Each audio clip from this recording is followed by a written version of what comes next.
Okay.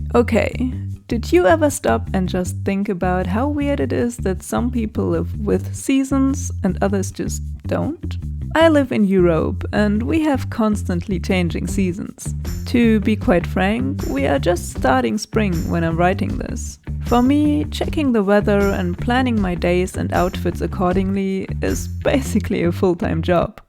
And our public transportation gets spooked every time we get just a whisper of snow.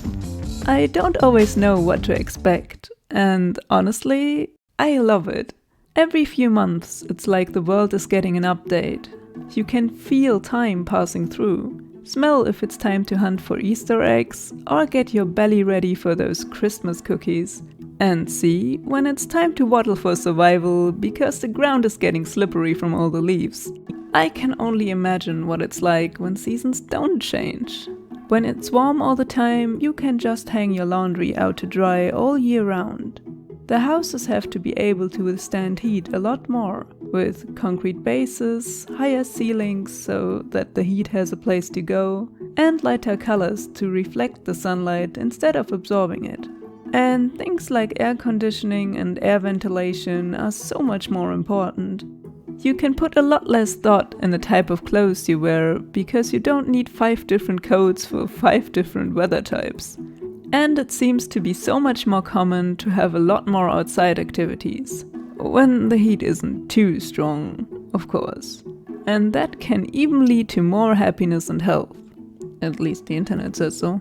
Also, fresh fruits and vegetables are much easier accessible. And things like floating in a pool with a bar actually inside the water? How awesome is that? At the same time, it's always the same. Your environment doesn't really change. Dryness and wildfires are a lot more common, and if you're not good with heat, well... Also, do you actually have more insects? Like, all year? I need to know. Cold weather, on the other hand, is something I have a really hard time imagining. Especially super cold weather living always seems so spacey to me.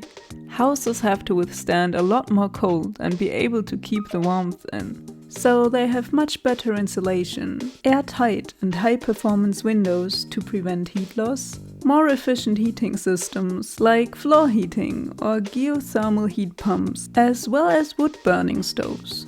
And the houses are actually built with a lot more simple shapes to prevent even more heat loss, as well as with steep roofs to shed the snow. And there are even more tactics to help keep them warm.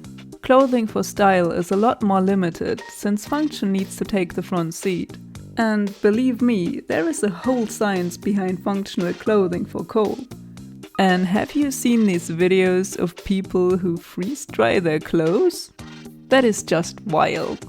But even living in a bit more bearable cold climates is so fascinating to me.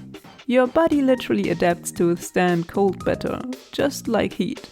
At the same time, there is often much more darkness during the days. Or seasons of complete darkness and seasons that have 24 hours of sun. Outside activities are limited and it's even harder to get fresh vegetables and fruits. Also, the population tend to be smaller in colder spaces. But at the same time, things like saunas get an entirely new meaning. They take hot beverages to a completely new level, and even stuff like transportation is just different and something to think about. I'd actually really be interested what all of that is doing to your mindset. How is it to be in darkness or light for so long? Does it actually help to be more mindful to live in those conditions? Or is it just so normal for you that everything happens automatically? Like, what do you do all day? I just realized that even the places I visited all had changing seasons. And with changing seasons, I mean a completely transforming environment, by the way. Because even all year-round cold or warm places often have some kind of season. So please tell me what else, even super specific, is happening in your country because of the weather. And next time you go outside, maybe take a small moment to think about your kind of weather and season. And how it affects your and your country's life. Anyway, thank you so much for watching. I hope you have a nice weather day, whatever that means for you. And keep being awesome. Bye. Bye. Bye.